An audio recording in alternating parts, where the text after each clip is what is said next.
So we're back on a Dodge. Yesterday I didn't film anything, but we finally got the Dodge in, sitting on its mounts. Um, that was a fun task. You know, everything's designed to be assembly line work, and it all comes down in before the body's put on. Now this isn't as bad as some of the Fords where, you know, the actual instructions are remove the cab and then proceed to work on the engine.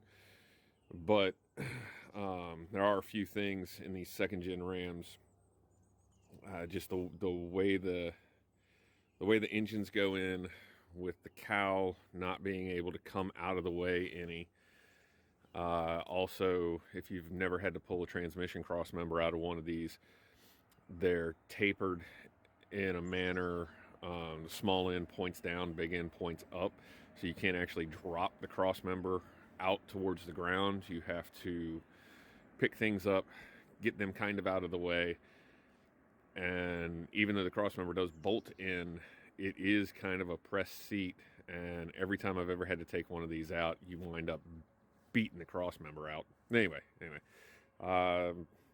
the passenger side mount was a little bit more difficult than the driver's side.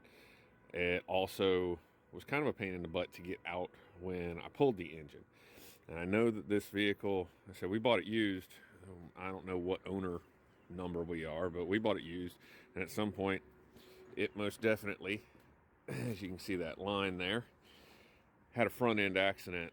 And I'm kind of thinking that maybe this passenger frame rail got a little tweaked. It's not bad. I've never had a problem getting it aligned. It tracks straight. Doesn't do any weird tire wear issues or anything like that. So if it did get in an accident and it was that, then it's pretty minor. That's where we're at.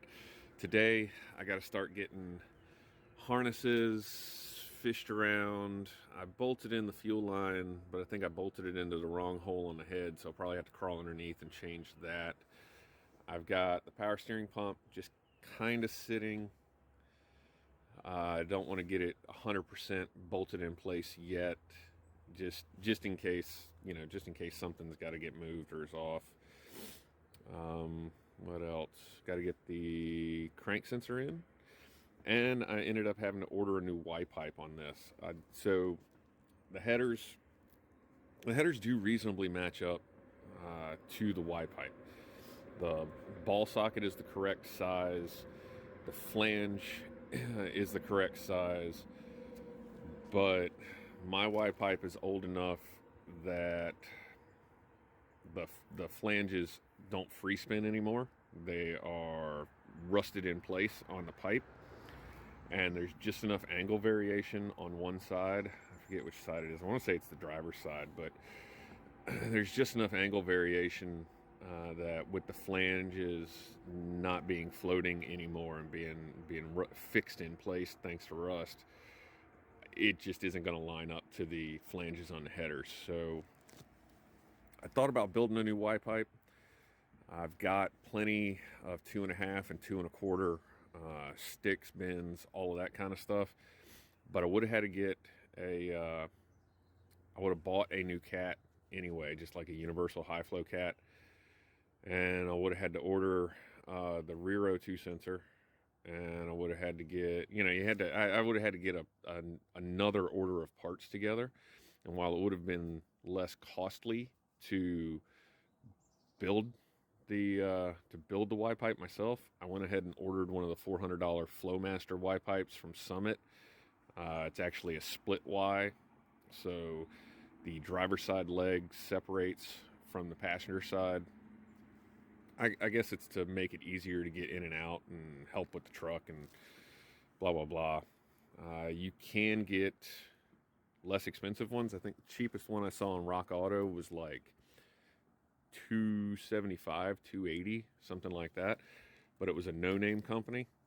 The Walker Federal Emissions one was like $350, something like that. It was into the 300s. So like I said, I found the Flowmaster one on Summit, and with Summit Warehouse being just about 3 hours away from me in the same state, I get Summit deliveries relatively quick. So hopefully by the weekend I'll have that. It's kind of another kick in the butt, but you do what you got to do, and that's just was going to be the fastest way to get it done. So time to stop talking, get to work. Hopefully by the end of the day, I'll be able to film another video and show a bunch of wiring gobbledygook in here, and the truck will be one step closer to running again. Well, it's a new day. It's actually the end of a new day, and Dodge is pretty well complete. Other than the fact that I'm still waiting on the Y pipe and the one additional O2 sensor, it's pretty well done. The cheap eBay grill came with a really weird scorpion emblem thing bolted to it. It's copyright avoidance, let's face it. That's all it is. But a factory Ram emblem epoxies in very nicely. As you can see, the hood in all of its glory is back on. Things good to go. New AC condenser, new radiator. The fan shroud isn't bent and dipped down like 4 inches the way it wasn't that bad, but however many inches it was. This AC line, it's the high side, I can already feel is going to be a problem. So the fittings, they're push lock fittings, and they just got that steel spring in them. These guys had been in here so long that it was terrible. I had to cut the old condenser off and then get this out. This line kinked on me a couple of times, and we have a pointer. I am totally expecting it to leak right here. It's fatigued. I can't see anything. I haven't tried to run a vacuum or charge it yet, but it did not do well. Also, for a new condenser, the supplied stud here was not installed. You had to install it yourself. And I didn't realize until I started threading it in that it's actually a good bit too long. A couple washers fixed that, but seriously, it's supposed to be an OEM direct replacement. It shouldn't be, it shouldn't be a 1/4 inch too long. Let's see here. We got all the accessories, new alternator. Everything's all pretty looking. I hated doing it. I didn't have any evap hose. So for the time being, until I get some 1/2 inch evap hose, I've just got a piece of heater hose that I had laying around. Throttle body's back on. This thing. There we go. Yeah, you can see how well this is a whole thing. But did get that line. New sensors, everything's in, everything's bolted down, got oil in it. The support bracket for those two AC lines was just so mangled, I decided to quit messing around with it. I've been messing around with it for years now. Just stop. I took it off, I threw it away. I don't think anything major is going to happen with them, but if worse comes to worse, I'll just make a new bracket later on down the road. Okay, this thing. So my airbox assembly on this, while functional, was not correct. It was cobbled together out of what junkyard parts I could find shortly after we bought it, because the first one was just foobarred. It was just terrible. Okay, so like for instance, when I bought that, it was held together with sheet metal screws and completely fell apart the first time I tried to change the filter in it. This was held together with like crazy glue, duct tape, and baling wire when we got it. It was ridiculous. So I figured, looked around, like, $60 on Amazon. It's a direct fit. I've watched a couple videos. I've seen a couple of pictures and stuff. Everything looks great. I ended up cutting like 2.5 inches out of this box, out of the top here, just so it didn't impact the hood. I don't think you can see any of the spots, but it left it left spots on this when I closed the hood. I am 100% certain that that bracket is somehow supposed to line up with that hole down there. And it came with a nice aluminum bushing. Yeah, there's no way in hell any of that lines up together. That's what it is. I put it together as best I could. It's not a true cold air intake because it is going to suck some in. And when I cut everything off of the top here, I didn't have the grill on, so I could close the hood and I could peek through down here with everything shut and look. And it's actually reasonably. I got it reasonably close to the hood. It's within 3/8, quarter inch, depending on where you're measuring from, just eyeballing it. So I'm happy with that. This is not a long-term air system on this truck. I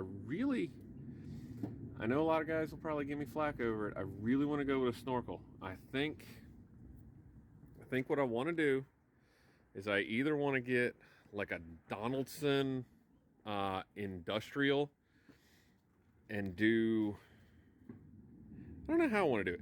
Maybe external mount, come right through the fenders over here and come up. I don't know. I'm playing with it. It's in my head. I got some ideas for this. So I did finally get a set of wheel spacers that would torque. Cheap Chinesiums off of Amazon, no bueno. I went with Rugged Ridge, which I know they're not the best brand, but I'd already been dumb. I already bought 2 sets of cheapy ones, because usually I can get away with cheapy ones. They're not too bad. It's always the wheel studs. They always cheap out on wheel studs, and as soon as you go to tighten one, if it doesn't torque, take it off, throw it in the scrap pile, or pop a wheel stud out so that you can measure it and go buy a quality wheel stud and replace every single wheel stud on it. Anyway, rant over. But Rugged Ridge worked. Everything's torqued. Everything's good. They're 2-inch spacer. Wheels cocked, so you can't get an idea of how much stick out there is on it. But it's not too bad. It's gonna work. What I'm thinking, I want to get a heavy-duty front bumper. I want to get some kind of off-roady bumper. I'm probably going to buy either a weld-up kit or find something cheap on Marketplace and modify it to fit this thing. It's, pretty straightforward, pretty easy. Yeah, I've kind of gone off on a tangent here. We're not talking about the engine being complete. Now we're talking about body modifications. Okay, let's wrap this up. Waiting on Y pipe. Got to get Y pipe. Supposed to be here tomorrow. Supposed to be raining like crazy tomorrow. Supposed to be windy like crazy the day after that. The day after that day is property management day. I got to go around and clear out stuff. Got 1 day a week dedicated to clearing out and working on stuff. I got a lot of stuff. Okay, so you guys won't matter, but there's no startup on this one. I'll get the Y pipe in. I'll get it cranked over. I'll get it started up. And I think everything will be good to go. Don't foresee any problems, which means that the engine is going to throw a rod through the side of the block as soon as it cranks up. I did get a little bit of casualty down there. Can you see? Focus, camera. Camera, focus. Camera will not focus. I got some dings. That's not good. Freshly painted and scuffed up already. That's my life right there. That is 150%. But so far, so good. Everything came together. Everything's nice. And as far as this thing is concerned, when some people that know me pick on me all the time because I will buy quality, and I will buy name brand, and I will pay the monies when I feel it is justified. So quality exhaust systems, especially in stainless steel, well worth the money. Go spend the $1,000, $1,500 on a boreless system. Maybe it doesn't make the weird wooby noises that you want, but it is a good quality, nice, efficient, flowing, guaranteed system. Things like that are true. In BS projects, kind of like how this truck is, you can save some money. You can do things in a little bit different manner, in a little bit different way. And so I chinsed out on this guy, and I chinsed out on the headers, and they caused me a little bit of headache in there. But I did spend the money on the quality camshaft that would work with the ECU. I did spend the money on new alternator. And once the truck's moving, I got to put a new fuel pump in it. Anyway. So back to buying cheap stuff.